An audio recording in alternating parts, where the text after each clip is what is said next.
guys, so we're back on the truck. We got it pulled out of the garage. I got everything welded up. I decided not to plate the back of those mounts just because I think it looks a little better where not everything's fully boxed in. Boxing them in was just going to be for looks. It really wasn't going to add any strength to that mount. It would have a little bit, but it's not necessary just for shocks. So I'm going to get it turned around in the driveway here, pulled up to where I work on it in front of the garage, get the front jacked up, and start ripping that apart.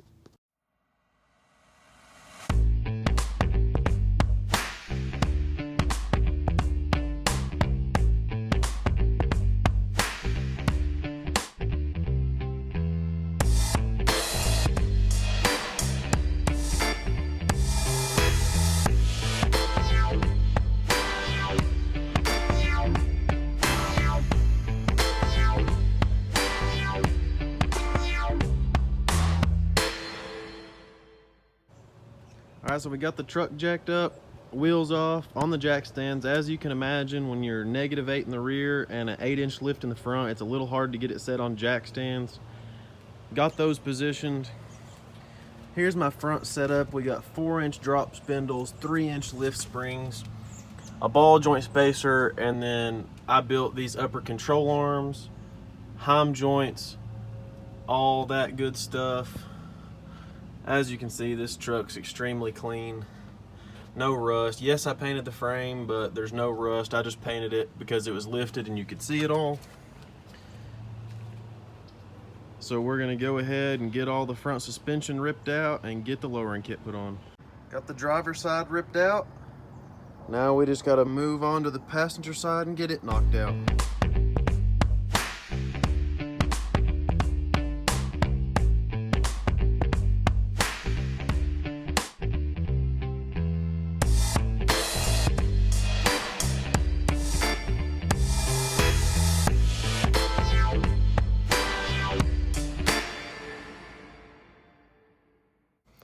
Alright guys, we got the lower control arm scrubbed down, the frame scrubbed down and all degreased. As you can see, I'm disgusting. That's what 20-some years of road grime gets you, trying to get it all off there and get it cleaned up so it looks good. Alright, so we got the lower control arm hung and painted. I'm using Rust-Oleum Professional. It's their galvanized paint. It has a lot of zinc in it. Is good for stopping rust and corrosion and stuff.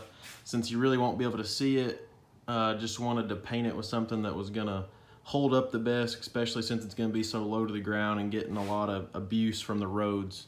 So we're gonna go ahead, get this one moved, get the other one painted, and we'll start putting them on. All right guys, so we got the passenger side on. My boy Justin came over and helped me knock this out last night. I'm just coming back in, making sure everything's tight. Got the fenders trimmed up. Got that looking good. Got all that shit laying out there. So now we're gonna move on to the driver's side, make sure everything's tight over there, and get this thing on the ground. All right guys, so we ran into a problem. It's not a big problem, but I had to run out and grab some bolts to put the rear shocks in, like I said I was gonna do, so they all match, because I wanted to get something to eat while I was out. But when I get back to the house, I'll show you the problem we ran into. I forgot to video the problem that we had, but the problem that we had was the first time that I lowered this truck, all I did was heat the factory springs to drop it the distance that I wanted, because I'd rode in a few of these trucks that had the proper drop knuckles and springs, and then some that had just heated springs, and they rode the same, handled the same. So when I first did it, I wanted to save a little money and go that route. This time I put drop knuckles on it because I wanted to go a little lower, but I wanted to use my heated spring still just to get it 2 inches lower.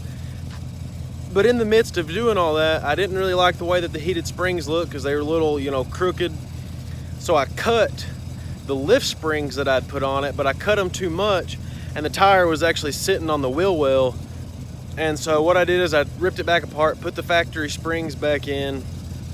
I'm gonna order some 3-inch drop springs to hope that gets me at the ride height that I want. I wasn't very good at videoing all that because I was kind of figuring it out as I went, but I got it out. Don't have the bed on it yet, but it's sitting good. going out for a little test drive, making sure everything is working good. Nothing's gonna break before I button it all up and finalize it. So I'll let you know after I get done with the test drive. You guys deserve a burnout.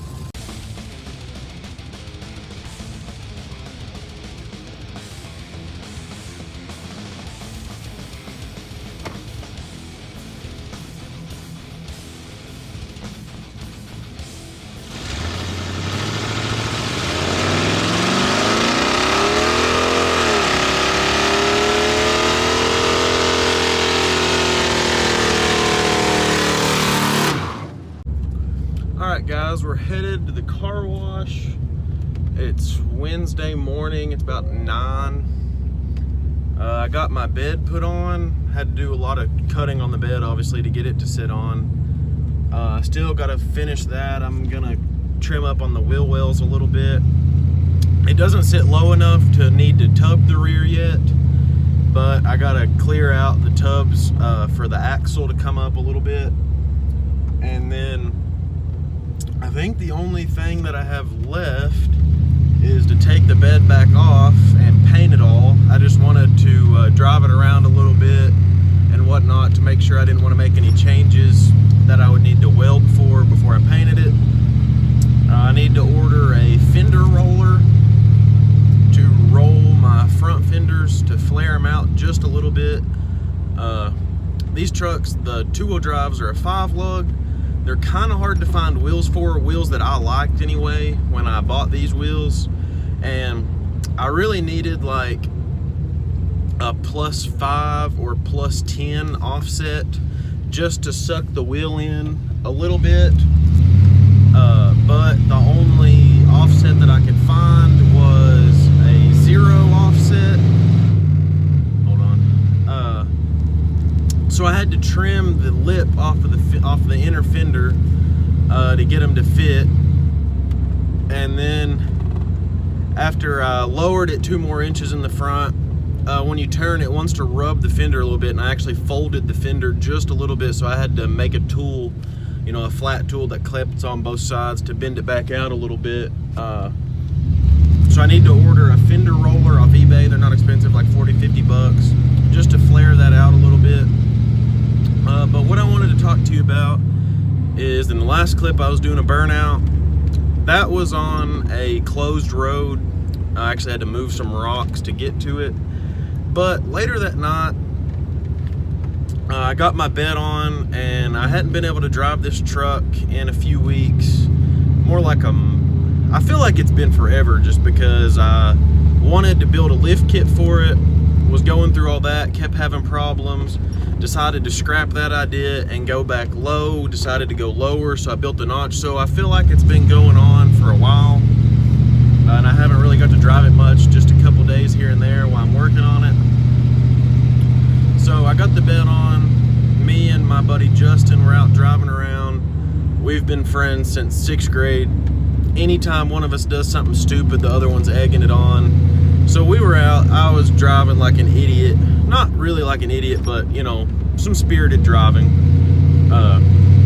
And I decided it was a good idea to do a 2nd gear burnout, and I didn't shift in time coming out of it, and so it was popping and crackling. And I just so happened to pass 3 state troopers after the burnout, so they saw it all. I didn't see them at the time. I didn't think they were going to turn around on me because it didn't seem like it. I drove a little ways down the road, and then they all caught up to me, lit me up. I pulled into a parking lot. You know, I don't have a problem with law enforcement, really, but he was kind of rude at first. I can understand, you know, it's 8, 9 o'clock at night. There's an idiot doing burnouts in a, you know, a beat up shit box with no tailgate, no mufflers or anything, you know, a Fig Newton sticker on the windshield, whatever. So they come up here, you know, he's asking me, you know, was I meaning to drive like an idiot? Well, yeah, obviously I was, you know, intentionally driving like an idiot. Am I going to drive like an idiot anymore? No, I'm not going to drive like an idiot anymore. Do I have to have earplugs when I drive? No, I don't have to have earplugs when I drive. There's no muffler shops open at 8 o'clock at night, sorry.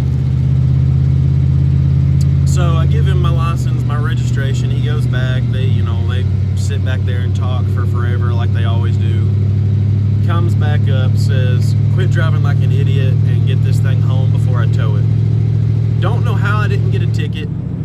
100% out of everything that I've ever been pulled over for and got a ticket, this should have been the one thing that I actually got a ticket for and not let go.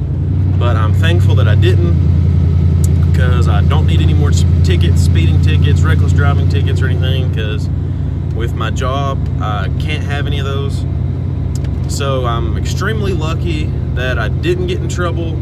So if you guys are gonna go out and drive and do anything stupid, either don't do anything stupid or make sure there's no cops around. I obviously didn't do that, but that's why we have the thumbnail of the cops, because I got pulled over on the first day out driving this truck.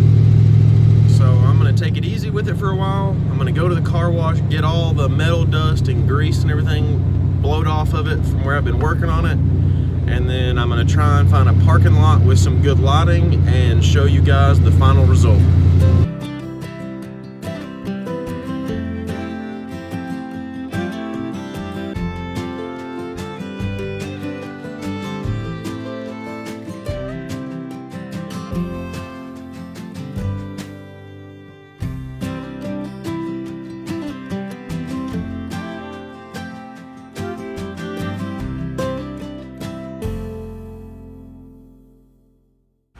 Alright guys, I found a parking lot that was had decent lighting and no one really around.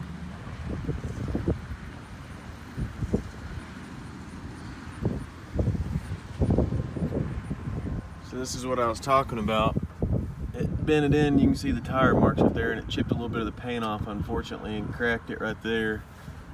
But that's what kind of fitment we're dealing with, and it tore the tire up a little bit. But these aren't the tires we're staying with. I'm gonna be getting new ones, and then we're gonna be doing a paint job on this truck that will hide all that and get rid of it.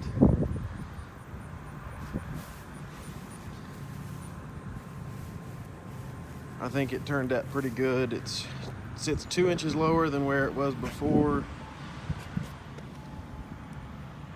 I had the chrome factory trim on there, so that's why those rub marks are there on the paint, but I'll be getting rid of that as well with the paint job. So it tucks the tire. Plenty of room in here clearance wise, because I trimmed this lip out. Got the bed cut out.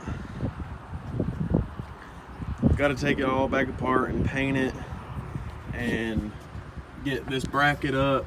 All I did in the meantime was zip tie it up just to make sure everything was going to work before I went ahead and made some brackets and extended this harness to get it all cleaned up and out of the way.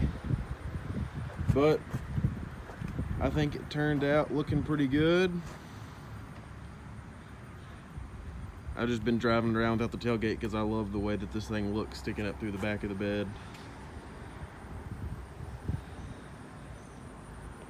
But guys, hopefully you liked following along and watching me put this thing together and build the notch.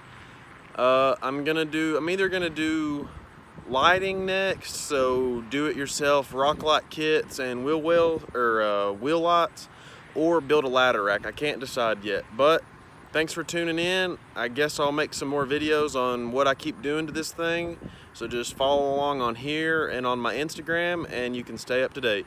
Thanks for watching.